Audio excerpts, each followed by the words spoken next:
¿Cómo está viviendo usted que recorre el país, que ya lo debe haber recorrido varias veces, desde que fue candidato a presidente hace 2 años y después siguió recorriendo? ¿Cómo está viendo este momento donde todos los días se destapa algo nuevo, hay algún nuevo tema para crispar a la sociedad? ¿Cómo lo vive?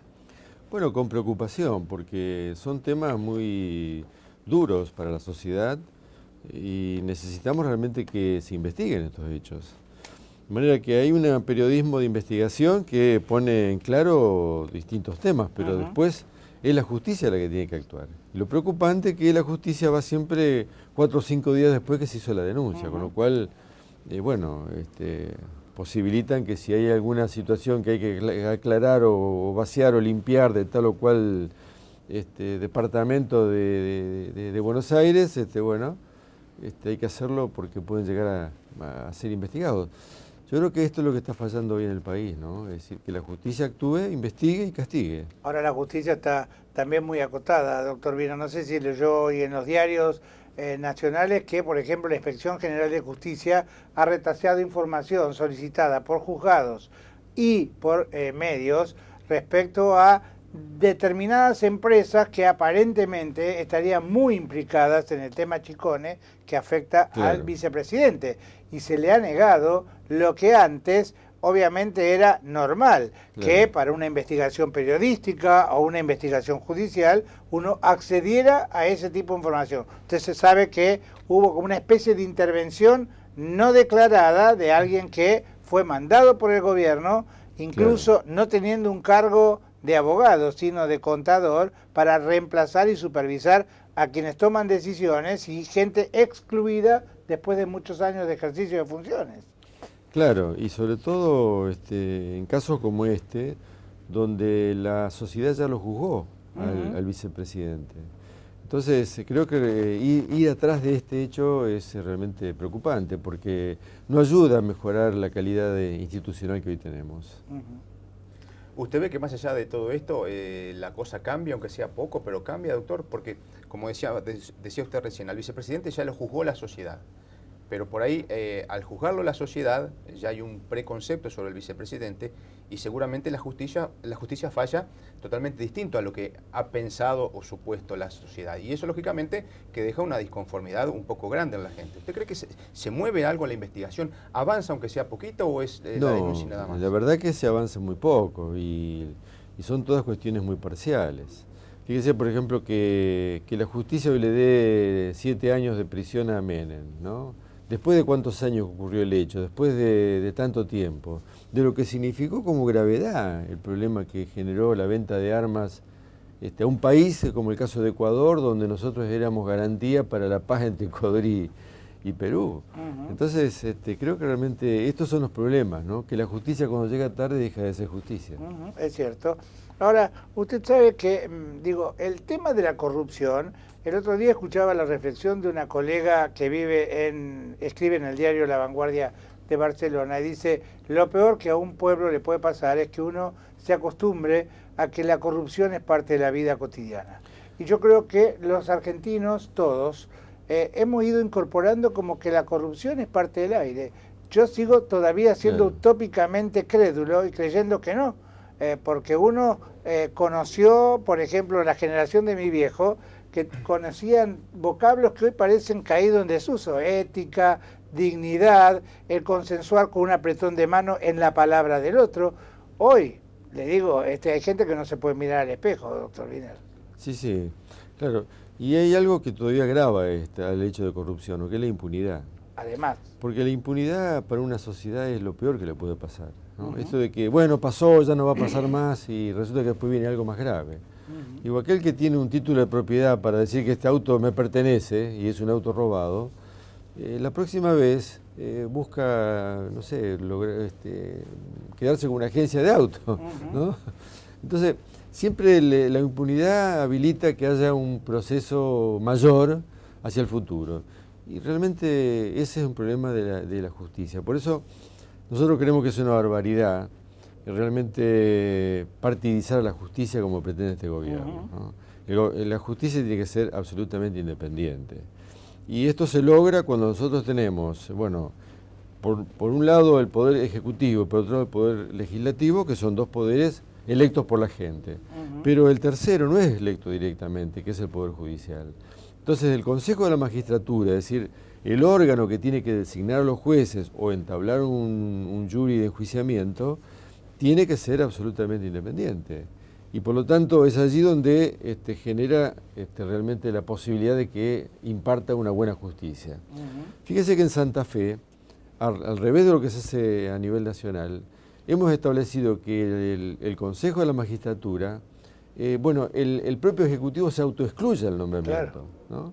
Porque de esta forma usted le garantiza independencia. De esta forma usted le da la potestad a los colegios de abogados y a la academia, ¿no? Para que puedan realmente elegir a los mejores hombres y mujeres para integrar el Consejo de la Magistratura. Usted sabe que yo a veces creo que el presidente, que conoce de constitucionalismo, de hecho fue convencional constituyente acá en Santa Fe, en la reforma del 94, digo, confunde esto de democratizar la justicia con elegir democráticamente un presidente que sí es elegido por el voto popular, pero ¿desde cuándo hay que atar a los magistrados a un signo político que obviamente haría que cada 4 años de haber una rotación en el gobierno de turno habría que modificar la justicia? Sería una justicia pendular injusta, ¿no? Claro, claro. Por eso suena aberrante el concepto de una diputada de la Nación cuando dice que el que gana las elecciones tiene derecho a manejar los 3 poderes. Bueno, eso dice la Conti, ¿no? Claro. Diana Conti. Así es. Creo que realmente es un barbarismo, ¿no? Ahora, doctor Wiener, por ejemplo, algunos representantes de la oposición se sienten ofendidos cuando la gente dice a la oposición no se le cae una idea. ¿Cuál es la reflexión suya ante este pensamiento que se suele escuchar muy seguido en los medios, en los llamados de la gente? Dice, y la Presidente tiene una agenda y de alguna manera va por esa agenda y la oposición está muy diluida. ¿Cuál es la respuesta suya? Que la legislatura no trata los proyectos que no vienen del Ejecutivo. Entonces, esto genera realmente una parcialidad absoluta y se genera lo que se designa con el nombre de escribanía de la Casa de Gobierno de la legislatura. ¿No? Creo que este es un error porque se desdibuja totalmente la independencia que tiene que tener el Poder Legislativo. Doctor, de suponer que lo llamaran ahora y le dijeran, doctor Wiener, denos una mano, ¿por dónde empieza? Por 3 cosas. Primero, le diría educación. Segundo, trabajo en blanco. Tercero, obra pública. Digo, la educación, no cualquier educación de calidad. Y esto tiene que impartir una norma desde el gobierno nacional. No puede ser que la educación en Formosa sea diferente a la educación de Buenos Aires, ¿no? Segundo, el trabajo en blanco, porque no es lo mismo... Con respecto a la educación, usted corríjame, pero tengo entendido que nunca se invirtió más en educación que en los últimos tiempos, y fíjese cómo estamos. ¿Qué es lo que anda mal allí? ¿O se quedan con la plata? Bueno, no, yo creo que no se quedan con la plata, pero es que no es un problema solamente de recursos económicos. De un programa. Claro, es decir, la educación también lo hizo Chile esto, ¿no? En épocas que el Ricardo Lagos era ministro de Educación, ellos triplicaron el sueldo de los docentes y no hubo un impacto en la calidad de la enseñanza. Pero también es cierto que nosotros hoy, por ejemplo, defendemos la ley 1420, que ya no está, pero que tuvo sus valores y educó a tanta gente, y que cambió realmente el perfil de nuestro país. Y sin embargo no consideramos que la ley 1420, el día que se aplicó, no quiere decir que al otro día dio resultados, sino que hubo que esperar que generaciones se incluyeran a través de este proceso educativo, ¿no?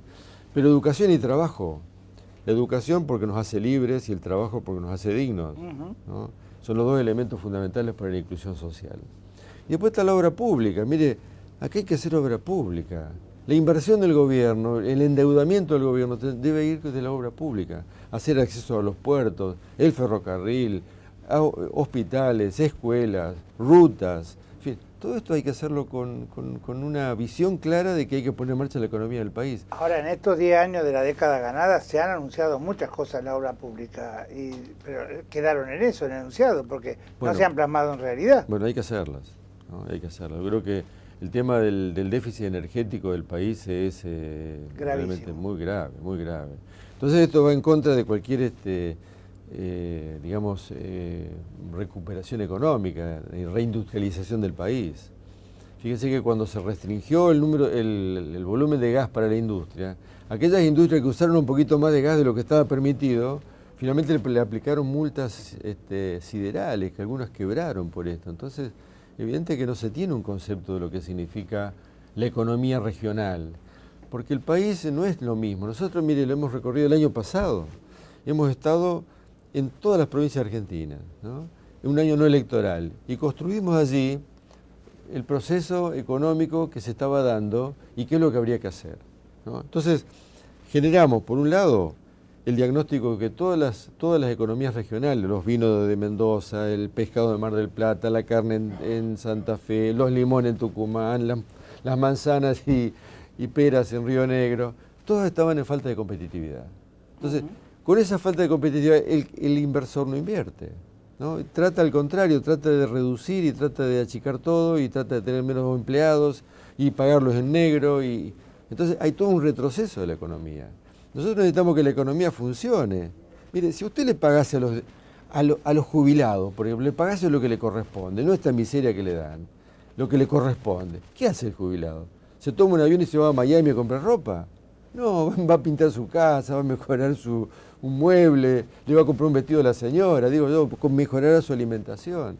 Digo, pero esto pone en marcha la economía. Además, ya por el hecho de recuperar el 21% de IVA, ya el 21% lo está recuperando el gobierno. Vale decir que si nosotros no movemos la economía, es muy, muy difícil salir de este... Ahora, no se mueve la economía por mala voluntad, por desconocimiento del manejo de la misma, porque de hecho, aparentemente hay un equipo económico que no se sabe, debe ser la presidenta y la jefa de ese equipo, integrado por 5 o 6 personas, Marco Del Pont, Kicillof, Moreno, Lorenzino, y algunos más, y digo, ¿cómo se resuelve esto? Se necesita voluntad y dinero, ¿no? No, pero por supuesto que hace falta dinero, pero hay dinero. Lo que pasa es que se mal invierte el dinero, entonces es muy difícil tener resultado con una mala inversión. Primero hay que recuperar los valores básicos de la economía, ¿no? Porque la economía, ¿qué persigue la economía? El desarrollo. El desarrollo económico y el desarrollo social. Bueno, ¿no? Nadie quiere venir, por ejemplo, a invertir a este país, bueno, doctor Wiener. Entonces, y sí se van a países de al lado nuestro, ¿no? Claro. Entonces, ¿qué necesitamos nosotros? Que la economía se mueva. ¿Y eso se mueve cómo? Bueno, con reglas claras que tiene que fijar el Estado, que son las de la macroeconomía. El Banco Central, la política de cambio, la emisión monetaria, en fin, todas estas cuestiones que son la base, lo que usted le entrega a la microeconomía, al inversor, ¿no es cierto?, la capacidad para poder desarrollar su economía. Bueno, creo que esto es lo que hace falta en el país. Hay que buscar nuevamente la actividad importante de cada una de las regiones para fomentarlas y desarrollarlas. De lo contrario, hacen negocios otros. Fíjense lo que pasa con la pesca, ¿no? Están haciendo un negocio de la pesca de altura y la pesca de costa no salen porque no tienen la capacidad para poder invertir en ello, y no hay rentabilidad. Bueno, creo que este es un problema que hay que superarlo. Doctor, hablando con peronistas en su momento de vieja época, como don Miguel Robles o el ingeniero Venecia, cuando llegaban las elecciones ellos decían que no se preocupaban mucho por el peronismo porque el mapa electoral era como la camiseta de Boca, ¿sí? Las 2 franjas azules arriba y abajo y la amarilla al medio. Y la franja amarilla definía la elección. O sea, la Argentina la dividían como la camiseta de Boca y la franja amarilla le daba Mendoza, Córdoba, Santa Fe y la provincia de Buenos Aires, y ahí se definía la elección. Hoy el peronismo en esa franja amarilla muy presente no está. ¿Qué análisis hace usted? Bueno, hay un cambio en el país, ¿eh? Mire, los partidos políticos hoy están en un estado de descomposición importante, con lo cual no quiere decir que desaparezcan las propuestas políticas, pero estamos en marcha por un nuevo reagrupamiento. Fíjese que de todas las fuerzas que se presentaron, son todas alianzas, ¿no? Entonces, ¿esto qué está demostrando? Que hay un interés de recuperar digamos, el valor que tiene la política, que es la de ser un referente entre la institución, ¿no?, y la gente, o entre la gente y la institución. Esta mañana estaba escuchando a una encuestadora haciendo un sondeo para las elecciones de las PASO, y hablaban acerca de cuáles son las figuras mejor posicionadas. Estaba Scioli con la gente que lo puede seguir, ¿no? Que todavía no tiene resuelto si va a ser su mujer o no. No sé si está al tanto de eso. Podría ser Karina Rabolini. Es un enigma Massa. Pero estaba Hermes Wiener muy bien posicionado, y también en cuarto lugar, a un poco más de distancia, estaba Ricardo Alfonsín. ¿Cómo intuye usted que van a ser las elecciones de octubre? Teniendo en cuenta que aparentemente la Presidente no tendría hoy por hoy una holgada convocatoria, ¿no? Por decirlo de alguna manera. Se habla que tiene una intención de voto cautiva de un 30%, mantiene de lo que obtuvo en el 54 un 30%. Bueno, mire, yo creo que estas son elecciones muy interesantes, ¿no? Porque están en un tiempo que es un final de época, ¿no? Es indudable que el periodo del kirchnerismo está terminando. Ningún equipo de gobierno duró más de 10 años. ¿Y eso es bueno o es malo para un gobierno que le faltan 2 años todavía de gobierno? Bueno, hay que considerar que tiene que ser los 12 años, ¿verdad? Porque es todo lo que le marca la Constitución. Así que creo que en ese sentido no tiene que haber ninguna duda, y ojalá que así sea, porque nos ayuda también a respetar los valores de la democracia, ¿no? Ahora, creo que estamos en una situación interesante, porque en este final de época no quiere decir que se disuelve el país, sino que vienen otras propuestas. ¿Quiénes serán las propuestas? Bueno, pueden venir de cualquiera de las fuerzas políticas, pero esto indudablemente refresca la democracia y revaloriza también las oportunidades que tenemos de encontrar un camino mejor para los argentinos. Doctor, perdón Carlitos, ¿cómo están las cosas en el frente en la provincia de Santa Fe? Bien, está muy bien. Creo que ha sido un acierto a nivel nacional darle la posibilidad de que las provincias vayan, en cada uno de sus, en cada una de las provincias vayan definiendo sus candidatos, ¿no? Sus alianzas, sus acuerdos. No hay acuerdos, están las PASO para ello. Me parece que estamos en un momento importante. Además, hoy todo el país ha leído lo que pasa en Santa Fe. Ya todos hablan del Frente Progresista Cívico y Social. Pasa en Buenos Aires, pasa en la provincia, pasa en Córdoba, en fin, pasa en Entre Ríos, en fin. Con lo cual hay una integración interesante, ¿no? Así que bueno, hay que dejar que las cosas fluyan, y bueno, y hay que buscar las mejores propuestas, y que la gente tendrá la posibilidad de creerles a unos, a otros no, a los que les creerán les votarán, y vamos ordenando el país hacia el futuro que seguramente se va a definir en el año 2015. Doctor Wiener, le agradezco esta visita. Antes de las PASO seguramente lo convocaremos nuevamente. Y la semana pasada me acordaba, porque hubo una tapa del New York Times que de alguna manera remitió a aquella estigmatización que hicieron en su gobierno de que durante el periodo de Wiener la provincia permitió o fue funcional a lo que después se llamó la narcopolicía, o el haber permitido esto que estamos leyendo todos los días, ¿no? Y veía que de los enfrentamientos de los narcos en esta zona, y veía que el New York Times la semana pasada puso una tapa difícil de metabolizar con la foto de la Presidente que decía como que estaba liderando la narconación, ¿no? Entonces digo, ¿se puede seguir hoy por hoy pivoteando entre estas dos cosas, que el país es el país elegido por los narcos, y tratar de sacarnos nosotros los santafesinos el estigma de vivir en una provincia narco? Claro que se puede, pero hay que tener voluntad para ello. Fíjese que retirando la gendarmería de las rutas nacionales no se ayuda, porque ¿quién controla las rutas nacionales que pasan por Santa Fe? ¿No? Santa Fe no tiene límites con otros países, de manera que ¿cómo llega la droga a Santa Fe? Por agua, por aire, por tierra, y por alguna de estas partes llega. Los decomisos que se han logrado son en la ruta 34 y en la ruta 11. Entonces se sabe por dónde vienen las cosas. Entonces creo que realmente lo que nosotros planteamos permanentemente es que las policías nacionales tienen que tomar cartas en el asunto. El narcotráfico es un delito federal, y quienes tienen que actuar son las policías federales, la justicia federal, y tiene que actuar también las cárceles federales, que Santa Fe no tiene ninguna. Entonces, creo que estos son los caminos que tiene que tomar el gobierno. Convocar a todas las fuerzas, y por supuesto a las policías provinciales, a la Policía Federal, a la Policía Aeroportuaria, a Gendarmería, a Prefectura, a todas, a constituir un mapa de delitos del país. ¿Dónde pasa la droga? ¿Cómo no se va a saber esto? Sí, se sabe. Cuando se lo denunció a Toñoli, se lo denunció por una escucha telefónica hace 3 años. Los 3 años me parece que es una etapa demasiado larga para poder investigar los casos. Bueno, ojalá que se llegue al problema de fondo, pero esto es lo que nosotros tenemos que pedir, ¿no? Que la nación no mire para otro lado, que esto es un problema profundamente federal.